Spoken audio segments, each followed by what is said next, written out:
Welcome to Wellness Spring, where we dive deep into the world of healing, transformation, and limitless potential. In this episode, I'm delighted to chat with the dynamic Emilie Janda, a former corporate leader who transformed her life by following an unseen calling, from launching a gallery in France without speaking French to now offering Merkabah activations and dragon activations. Emilie's journey is nothing short of magical. This isn't just a story, it's an activation. If you're ready to reclaim your power, heal at the deepest levels, and awaken your true potentials, this is the right place for you. This conversation could change everything. Welcome, Emilie, to Wellness Spring. It's so lovely to have you on the show. So lovely to be here with you. For the listeners, Emilie and I first met many moons ago in the south of France, and I was a participant at one of her vernissages, which was incredible. And we've done so many things together since. And I'm just blown away because she spoke at one of my Be Here Now ladies events in 2020 about intuition. She comes from a corporate background, and I'm going to ask her to tell us more about her journey soon. And she was just so incredible, and people were saying, oh, she's like a breath of fresh air, and it's so magical, and I want to learn about intuition. And it was just so much fun, the whole chat. But today, I would like to explore her own personal journey so you can all get a good feeling of her greatness, her beautiful creative genius. And maybe we can go through some heart portals, body activations, and talk about the ancient wisdom of calling us all home, especially in this profound change in time, this big paradigm shift we're going through right now. So, Emilie, could you please tell us about your spiritual journey and who or what inspired you to take more studies? Thank you so much, Beverley, for this introduction. Wow, yes, it's been exciting times when we met in France. One of my stops in life. So my journey, my spiritual journey, started very early. I was, as a child, very sensitive, hypersensitive, as they called me, and had profound intuitive visions and experiences. And growing in the family of father atheist, who had very distinct idea about people who believed in God, I was on search. I was searching, what can I believe in? Basically, since little, I remember at the age of 8, I indoctrinated one of my friends to go out and call UFOs to take us back home, because I definitely didn't want to stay here. It wasn't my family. It wasn't my home. And very early studying, as from age of 8 till 15, 16, studying all the mythical events that happened. That time I had to go to the library to get to know what is the world all about. That was one of my profound questions. Why are we here? Why am I here? And then later on, since my family was more scientifically oriented, of course, I went on the path of studies of information science. That was my background. And as I was thirsty for knowledge, and I saw that I would get some of my answers, some of the answers I wanted. And very quickly afterwards, when starting working in the corporate world, I transitioned to leadership development and management coaching and consultancy. In there already, still, I was bringing in the spiritual aspect through intuition, which I was actually leading people or asking them, how do you make decisions, and why not really listening more to your inner self and to your gut feeling and so on. So I was always, even in the corporate world, I tried to keep my connection to the unseen realm. It wasn't easy though, but I managed to write a white paper, which was called Intuition in Decision Making in Organizations. And I even presented this paper on a conference, on several conferences actually, which was really interesting that people wanted to hear that in the corporate background. But it was different times, and speaking of intuition wasn't really that popular.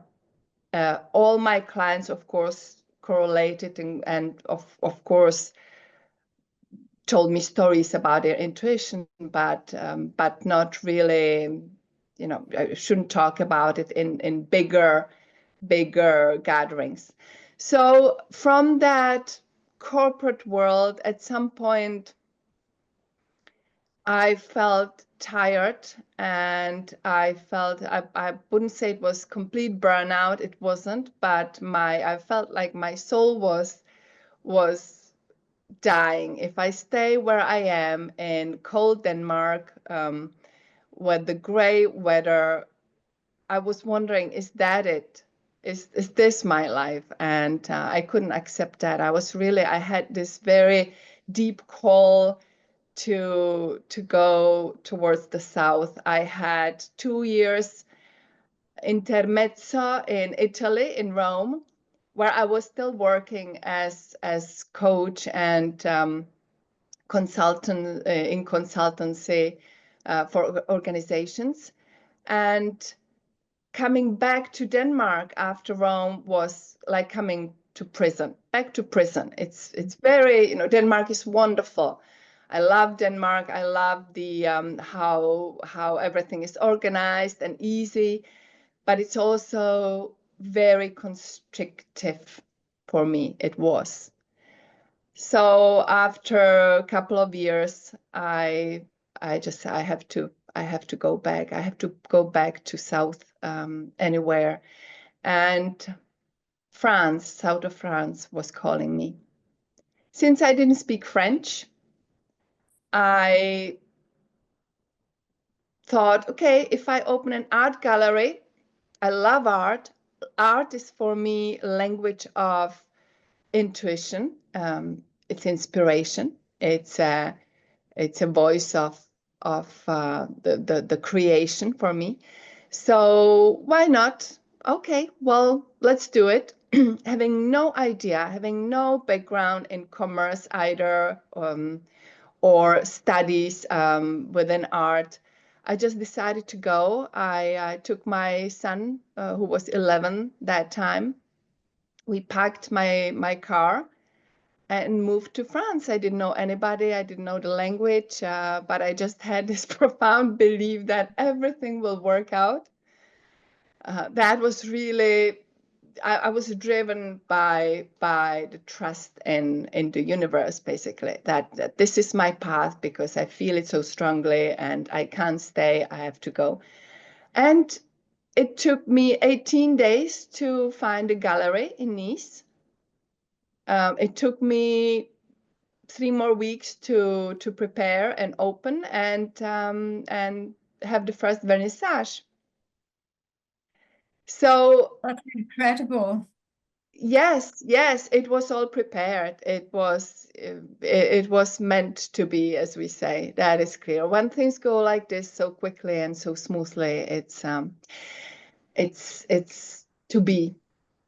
And at Yeah. that time, I had, of course, that was developing. Okay, when I see the past where my work with intuition within the corporate was very theoretical. And I can see that my transition to France and working with art was really testing my own intuition profoundly, challenging my fears, challenging certain aspects, and trusting, sending out this trust. This is what I'm supposed to do. Yeah, I totally resonate with all that because that's how I've lived all my life. And people are like, how can you just go to a country? How can you do this? And it's like the calling is so strong. You can't sleep, you can't rest. It overwhelms you, it takes you. And when you get there, you might not know why you're there. And then everything just falls into place. And it's that trust that you're talking about when you follow your intuition, and then the magic happens. It falls into place because I know many people have taken years to even start a business in France, and for you to being a non-French person to get a gallery and open it so quickly, that's just living proof that the intuition definitely works when it's for the highest good and you're being of service. Yes, yes, absolutely, absolutely.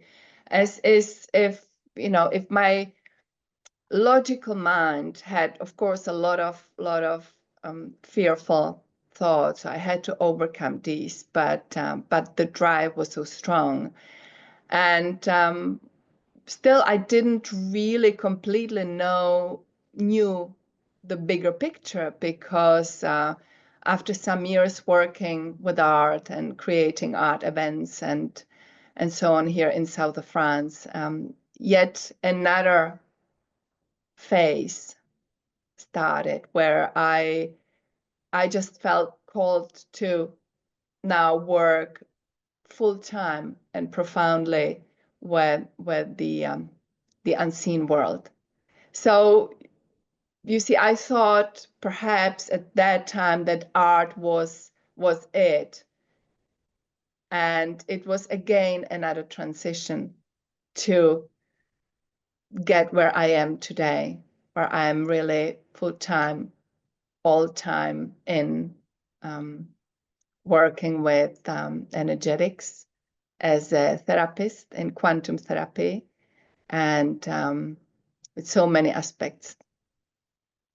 Yeah. Can you share with us your definition of quantum therapies and what it is you actually do? Yes, so quantum therapy for me is work at the quantum, energy work at the quantum with the knowing, with that aspect of there is no time, there is no space, that everything is happening here and now. The past, the present, the future is simultaneous. And when we have that knowing, when we have that, I would say, profound experience, then there is nothing impossible in terms of healing, in terms of reprogramming, in terms of transitioning and transcendence. And then, Yeah. of course, there are different tools which I work with, which I have discovered one by one. I'm an impatient person, fairly impatient, which is not always a positive thing because it can slow things down when you're too impatient. You see things already happened and then wondering why they haven't really happened in our reality. But I like I like the tools which are progressive and which work fast, which work quickly. So I was since long time, since childhood, I would say, in search of tools. First, of course, researching the ancient mystical tools and then proving them in the quantum physics and quantum mechanics to the capacity which I have. Of course, I'm not a physicist, so I have a certain knowledge, but sometimes it's enough to see the correlation and to see why it works and how it works. And I have a group of people. One is physicist, others are more scientific kind of group, which I am returning to for more information to see, okay, how this works, how this can correlate. So I'm a little bit in one foot in the mystical, the ancient tools, and the other one more in the new emerging science, which is open to work with energetics like this. So what did you actually do what changed? What was the turning point? Because you were big into intuition when I last spoke with you. So what has changed in your life? Did you meet someone and decide to study something? Because you keep talking about tools. What tools do you have in your toolbox? Yes. So what happened was, I think the again the call where you suddenly you can't do anymore what you do really. So the heart call, the heart desire is I really need to step up to where I am supposed to be now. And I would say probably the tool which the tools I've been gathering or working with all my life, alongside the journey. But one of them which I was looking for answers or looking for formula, looking for a really good teaching, was the Merkabah. And when I started activating my Merkabah, things happen very quickly, almost Wow. magically. And I think it was Merkabah which made me to decide, okay, now it's the time, because I could see the effects on myself. I could see how profoundly transformative this tool is. And I studied. I love Drunvalo, Melchizedek's way of teaching how to activate Merkabah, but it was a little bit too mental for me, or too complex for me. Then I researched. I found a French person who activated completely different way, more intuitive way, and that I resonated more with. What I did, I merged a little bit these two teachings, and then I channeled my own additions to that. And had since I have a group of people whom I trained to activate their Merkabah, and we are now meeting, every month, activating Merkabah together. And what I do is I merge our Merkabahs to a collective Merkabah, where actually we can do profound healing for planet Earth, for problematic areas and so on. So it's a very, very powerful tool. And for Great. me, For the listeners, can you explain what the macabre is and why activating it is key to our spiritual evolution now? I see Merkaba as one of the key aspects for our ascension process. in our spiritual evolution. Together with the heart-based awareness, which is very, very important. So for me, Merkabah, you cannot separate from the heart-centered work, heart-centered being. Merkabah is an ancient tool to multidimensional travel. It was called the Chariot of Light. Egyptians were big on using Merkabah. It was only, of course, the initiates who had to train for years and years and sometimes lifetimes to be able to activate their Merkabah. In that time, Earth frequency was pretty low. So today, everybody has the possibility to activate their Merkabah. When I say everybody, it's not completely true. Only people who are ready, of course, to do that, who are at that awareness. And Merkabah, what I use, or why I love Merkabah, is because it has infinite possibilities to heal. Merkabah works at specific levels, different levels. So we are raising the levels at by intention, and each level has specific therapeutic properties.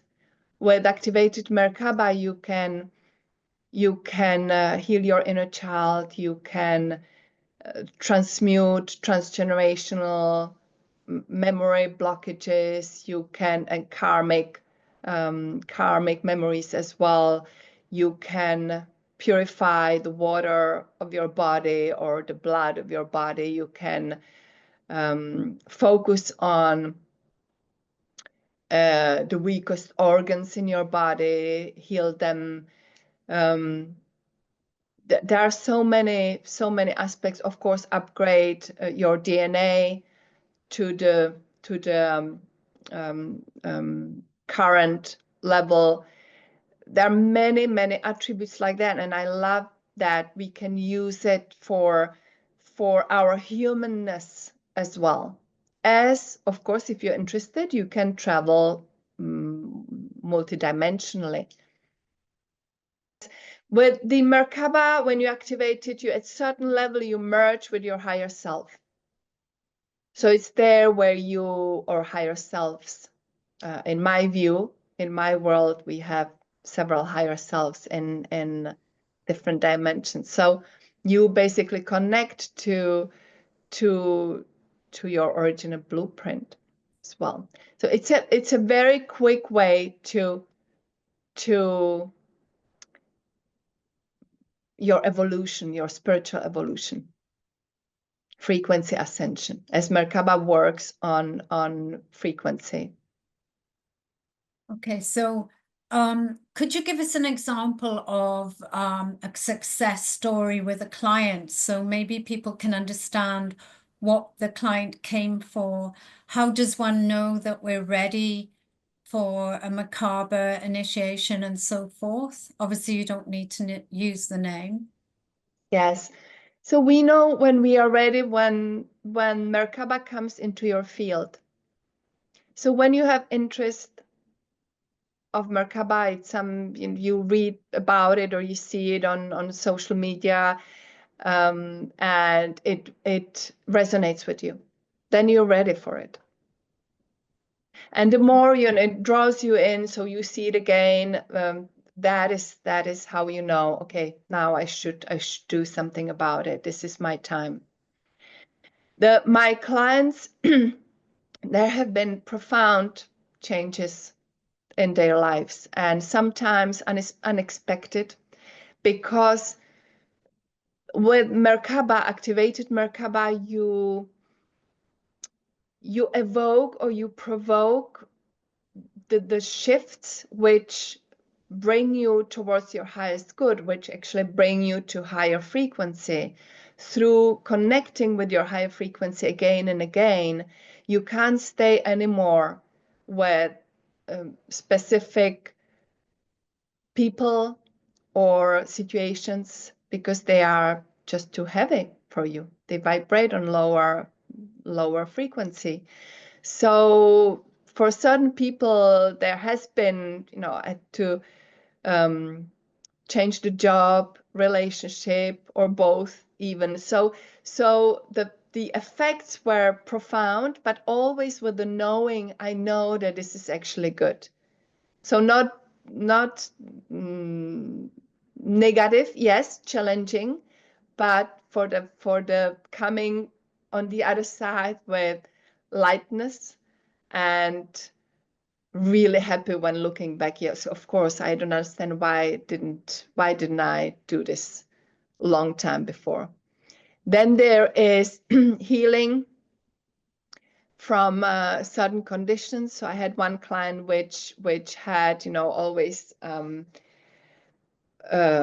pain and tingling in her arms. I don't remember what's the condition called, which disappeared after only few Merkabah activations. Then people who tell me, well, I haven't been ill for years now. I haven't really, there is no physical problematic anymore for me. There are stages as well. Sometimes, you first have, of course, your emotional body purified, of the mental there. There is our thought pattern, which needs to be work with. Even with Merkabah, not everything can be released because we have still the last word, which means you have to be ready and you have to be aware of what you want to work with. That's the free will. Right.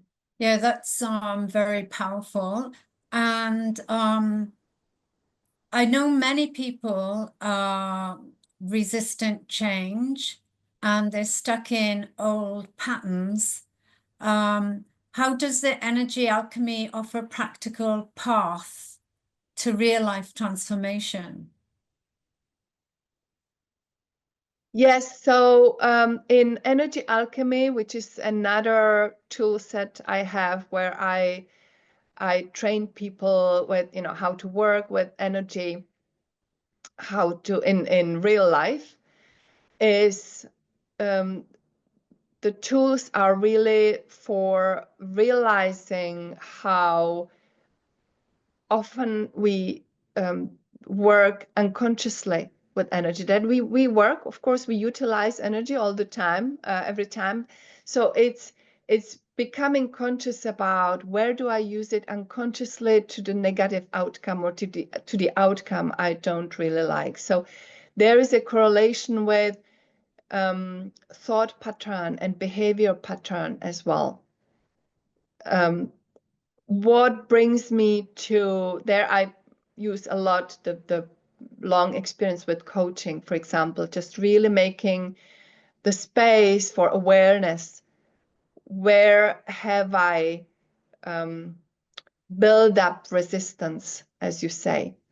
And with the energy tools, then directing energy specifically, we can dissolve these resistances. That's one thing. And second thing is that is what our conscious mind can do with our conscious mind. And of course, we touch our subconscious mind. We can, to a certain extent, work with that as well. And then we have what I discovered is, not because it's new, but I discovered it for myself and my clients, the work with the ancestral patterns, which are very deeply running our subconscious and conscious. And it's there where I, thanks to Merkabah also in the first place, then I started working at the level of DNA, which I call, quantum DNA work, where we are able to transmute the ancestral trauma memories, which is fascinating, absolutely fascinating, and easier than we could think. Yeah. So you said the Merkabah, you like it because it's a fast acting tool. Yeah. So if people come for you for a session, like how long would the session take? What's entailed, and how lasting is it? Because, I've done a lot of work with conscious awareness and with the disempowering limiting beliefs. And people have had them for a lifetime. I believe they're lies we make up about ourselves before we're five, like I'm not good enough, I'm not worthy, I'm not capable, don't have the capacity, etc., etc. And for me, it's all about being consciously aware of it and going, okay, you're you're there, but you can come for a ride because I'm raising my vibration up, you know. And I think when we're in tension, in the human body with these disempowering beliefs that get us stuck and stop us from writing our best-selling book or online program or whatever your heart does desire. Um, it's about recognizing, oh, so you're to blame for keeping me, ego is keeping me trapped with these disempowering beliefs. So how does Merkabah help people to be consciously aware of their beliefs, and how do they deal with the cause of the beliefs? Yes, so on day-to-day basis, I do work on the subconscious patterns through the DNA transmission transmutation. So that is where I'm being guided to guide people to certain state of it. There is hypnosis as well, to a certain extent, which I believe it's not really what I not believe, but I can see it's not really me who is really hypnotizing. It's really the energetics working with me who are guiding the process and working at the patterns at their core. So this is what happens in my sessions with the Merkabah. I mean, that is when people come to me and want to be sovereign. I mean, I always encourage people to work on their patterns themselves. But, so often the first contact with people is, I want you to fix it for me.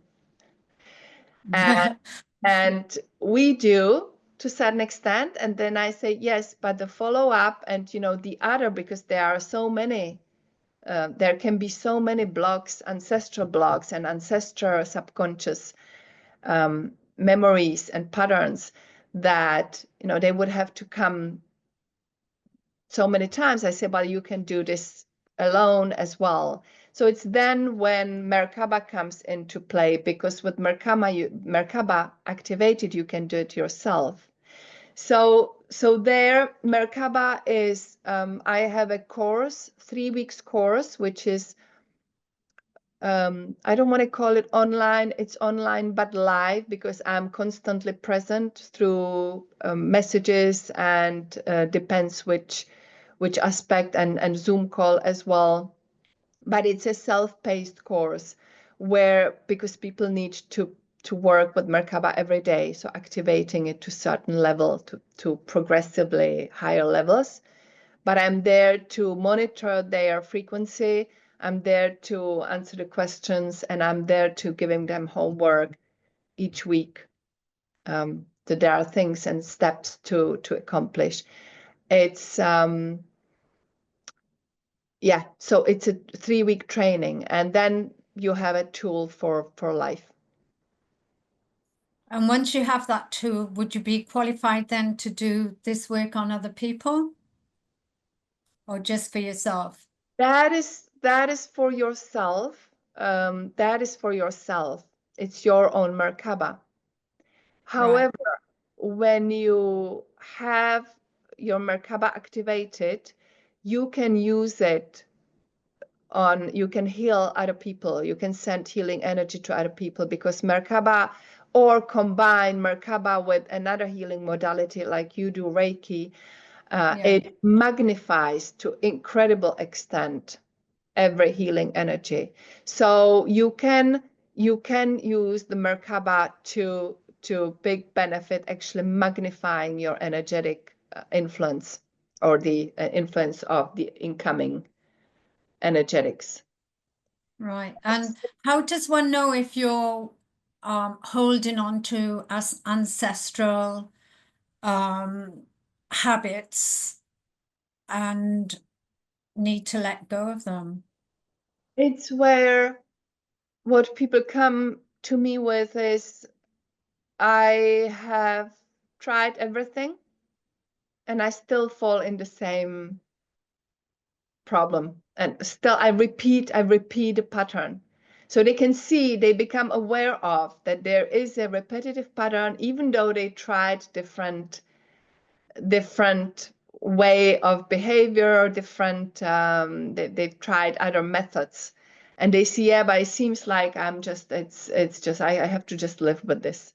So it's there where you can see that is the real subconscious pattern running their life and their thought patterns and their belief about themselves and about how life should be. So this is really kind of the last call, I would say. There are some people who can see very quickly, this I know is not mine, which is impressive. Yeah. They have deep self awareness, but usually it's kind of it's more, I don't know what else to do. Okay, that's a good thing to be aware of. And I know you do so many different styles of activations. And because I'm Welsh and our national emblem is a dragon, I got super excited when I saw that you channeled dragons and offered dragon activations. So, what role do dragons play in our awakening and our soul empowerment journeys? Oh, dragons. Dragons are, yes, dragons are amazing, magnificent light beings of light, which come here.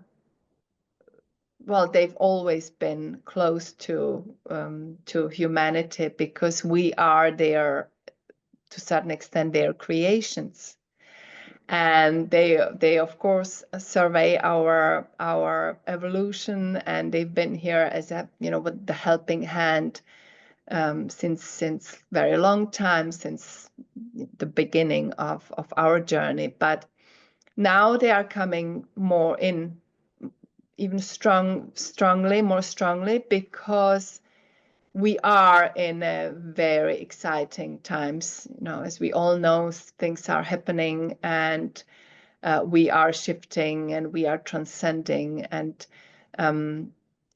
that is very exciting time. So they are helping us to become sovereign. It's the main call of the dragons, is to show us that we are much more powerful than we think us to be, than we've been told to be. So it's in the name of sovereignty, they come and help us and work with us. And it's a little bit like with Merkabah. When you feel interested by Merkabah, when you feel interested by the dragons, it's the time to call them in and to work with them. So it means that your awareness is, your consciousness is now reaching down or up and saying, okay, now it's time for another path. Wow. And can you actually describe what happens energetically during a dragon activation? And I'm keen also to know, how does it support personal and collective ascension? And also, is there any connection, do you think, why certain people are born in Wales with such a powerful emblem? Yes, so dragons are, I guess, well, dragons, they are specific tasks for specific dragons, or tasks, capacities or abilities of specific dragons. So we have, of course, dragons, galactic dragons. Dragons are, for me, what I've connected with. They've been here since the beginning of the universe. They were co-creating the universe, and these galactic, these enormous dragon energies have a different task than the dragons, which are more taking care of, for example, our planet Earth and humanity. We can work with all of them, of course. That depends whom we call on. But there are dragons which are, I would call, elemental dragons, which are called elemental dragons, which are closer to us in terms of our structure. And I guess the whales, dragons, the elemental dragons have been present there for a long time. There are places on Earth where dragons have had their area of influence, and it has to do, what I've been informed, with ley lines, a lot of powerful ley lines. They have been doing the grid work there as well, activating specific areas, purifying and transcending negativity, for us to pave the path. So there are many, different kinds of dragons, and they have the goal is for our sovereignty. The goal is make sure that the ascension process of planet Earth is also, it goes the way it was supposed to go. They are here to work with our DNA as well. This is how I work with them on quantum DNA aspects as well sometimes. And the ascension process without dragons, I can't even imagine. Mm-hmm. That's beautiful.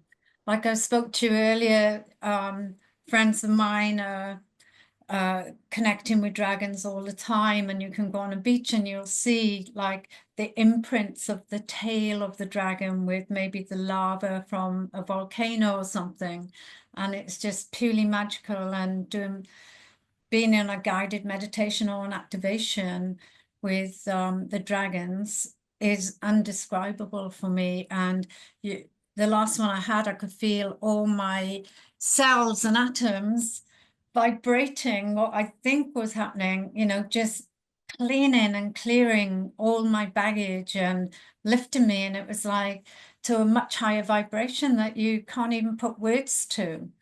And yeah, so you've talked about sovereignty, and a lot of people are talking now it's time to lift the sovereign divine feminine and embody it. Can you speak a bit about that as well? Yes, absolutely. All these are so linked, because for me, the most powerful tools to our ascension and our upgrade is the Merkabah, is the heart path, the heart-based being, is the sovereign feminine, sovereign divine feminine activation or integration, because the energetics are shifting, and as we know very well, the male dominant world needs some change, and the feminine energy, incoming feminine energy, the divine feminine, is incredibly powerful to balance this world. And it's with this energy that we can become more sovereign, in the sense of, if I personally have harmonized the masculine and feminine energy within me, I am more sovereign, I am more whole. I don't have to go out of myself and look for answers or guidance or being told what to do and taking it for granted what's out there. So when I am fully harmonized with both polarities, which are natural part of our humanism, of our being, we need both masculine and feminine, this polarity, and we have been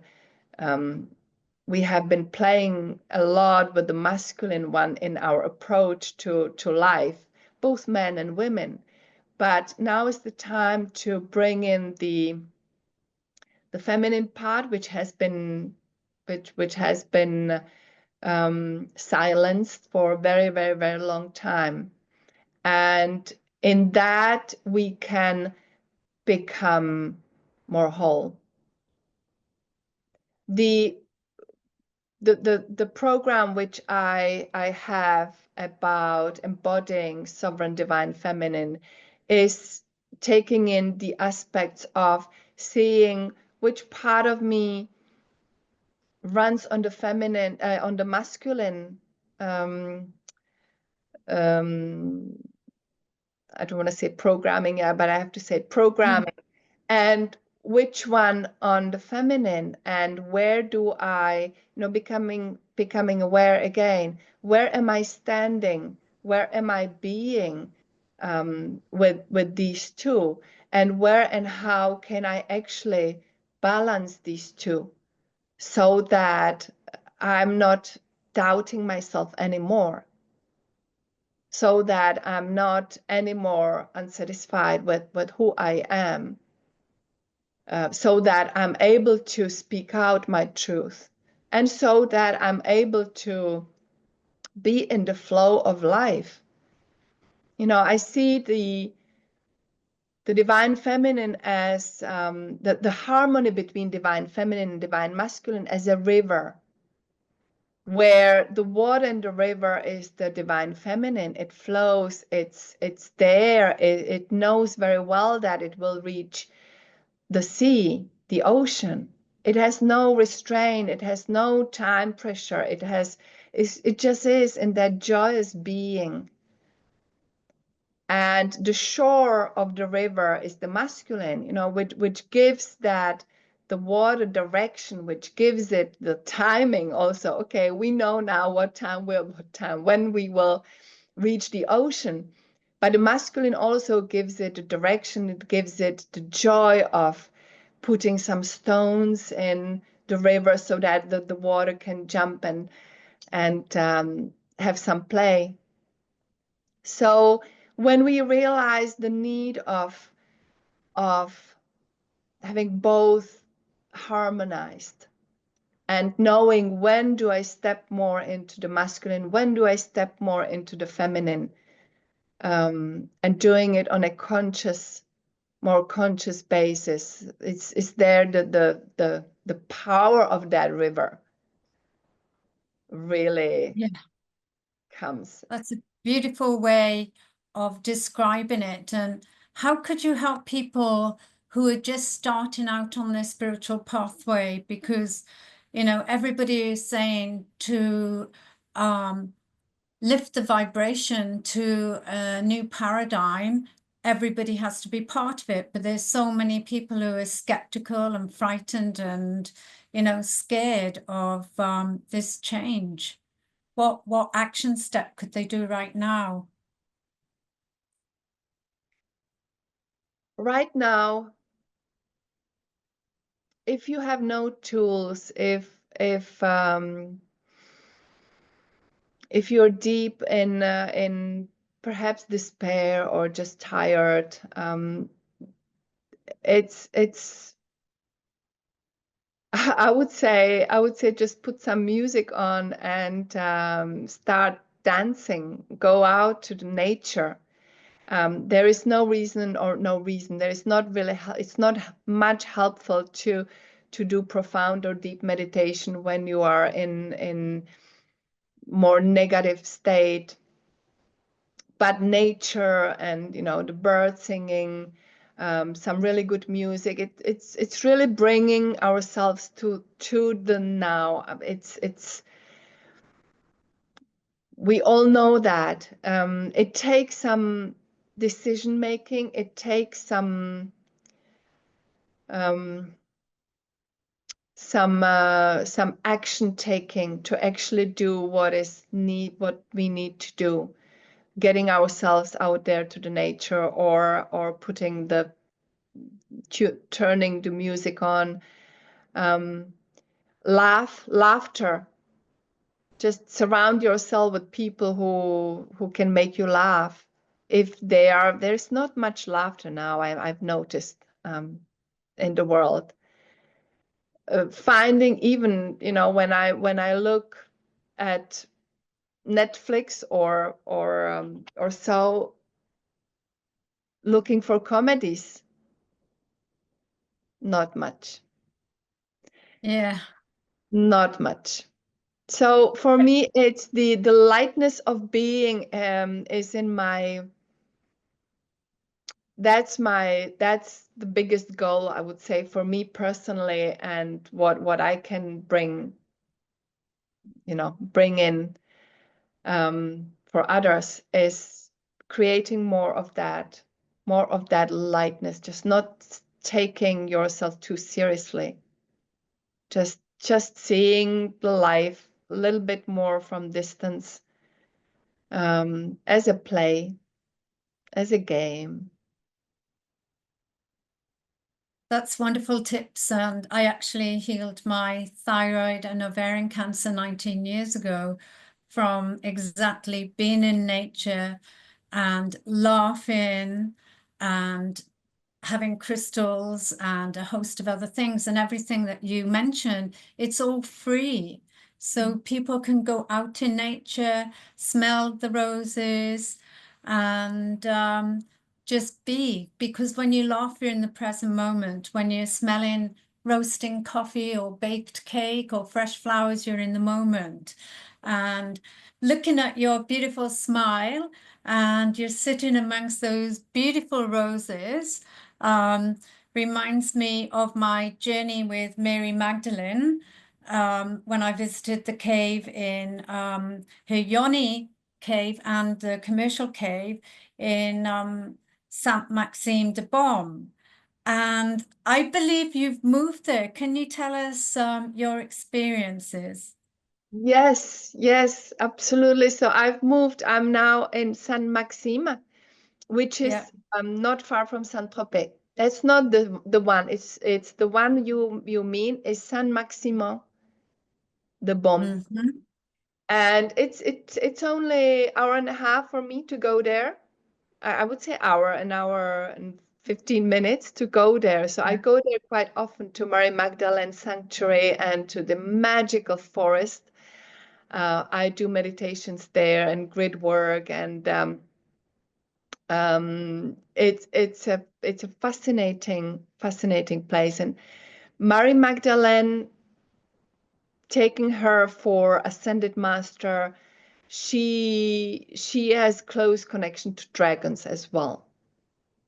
Ah. In my well, what I have received, and as other feminine ascended masters, as actually the dragons are here, bringing the sovereignty, but also uh, bringing the feminine energy, the energy of creation, the energy of which comes from the void of all that exists. So Mary Magdalene is very deep, um, connected with them as well, and profound energy shifts happen already in the forest surrounding the sanctuary. magical place. Yeah, I've had a magical experience each time I visited, 3 times to a cave and actually seen a vision of Mary Magdalene, and she gave me messages to start a ladies circle, self-healing for ladies, self-love, write a self-love book, and now she's kicking me up the butt and telling me get on with it. And yeah, it's just so wonderful. And that forest, like you said, is magical. And I've done so many meditations just lying on the ground there and being supported by Mother Earth, and inviting Mary Magdalene to visit is just unbelievable. And as you say, everything is to do with love and harmony. And what better way with opening your heart portal, your heart chakra, and being nurtured by 2 magnificent ladies. Yeah. Absolutely, absolutely. The heart portal is again connected with all that I do, guiding people both in my meditations, but actually in every client I work with. We work with their heart portal, and it's because through your heart portal you reach you can go to your micro universe. You can travel within your body. You can travel in that in your little in your cosmic environment, as if you imagine the space in between our atoms or protons is enormous, in the sense of, you know, as reflection of the cosmos, macrocosmos, what we call cosmos, the universe. So I see the work with our cells and with the DNA as well as as the work of cosmic work. You know, I see when I go and I see the atoms as planets, um, turning around them, and see, you know, the chakras as galaxies. And so it's beautiful discovery when you go on that trip. And through the heart portal we can really, for me, there is an actual portal. You can of course travel in the bigger universe as well. That's wonderful. And yeah, because Mary Magdalene's telling me to bring forth a heart-based way of living and community and movement. And I just wanted to know if you could share one sacred truth from your journey with the unseen realms, what would you offer to those listening today? One truth, Yeah, sacred truth. sacred truth.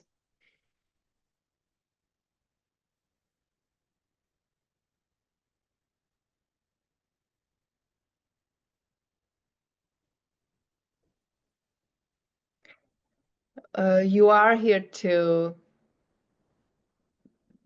you're here to be the love you are. That is truly beautiful. To be the love you are in the lightness of your being. That is wonderful. Yeah, I usually word it, if there was one thing you could do to change the world, what would it be? But I got guided to say, could you share one sacred truth? So that's lovely. And because it's a wellness program, what is your must do go to for wellness? Nature. My everyday walk with my dog in the forest, and yoga. That's beautiful. So I know you have an up and coming event coming up soon. So would you like to share something about that? Yes, so I have two. One is the Heart Portal meditation group, which I would like to offer live once a week, connecting and guiding through the Heart Portal the people who are interested in that. And then I have a retreat coming up in September in Italy, close to Rome, where I used to live, with my partner Ashley. She's a Kundalini yoga teacher, and we are offering the Sovereign Divine Feminine Retreat there. We have done one in Glastonbury in December for the winter solstice, and the one in September is for the autumn solstice, equinox, sorry. So that is a very powerful way to connect, to release, and to activate, the solstice and equinox times, of course, to work on the aspects of divine feminine. So these two, and then of course I have monthly Merkabah activation group. I start every month a new group to train your activation, and some other workshops coming up, which are in my planning calendar. So that will be next time. And where can people find you? What's the best way to get this information? It's on my website, emiliejanda.com. That's There great. you And can. I'll add that to the notes so people can just click on your link. And yeah, it's been an absolutely amazing conversation. And I'm sure all those budding and experienced light workers will be reaching out to you. And I'm sure everybody will feel your beautiful, healing, loving light. And, it will be warming their hearts and starting to open their hearts just by listening to this conversation. So thank you for all you are and all you do. Thank you so much, Beverley. What a pleasure, and what a, yes, heartwarming moment to see you again and to be on your show. Thank you. Pleasure.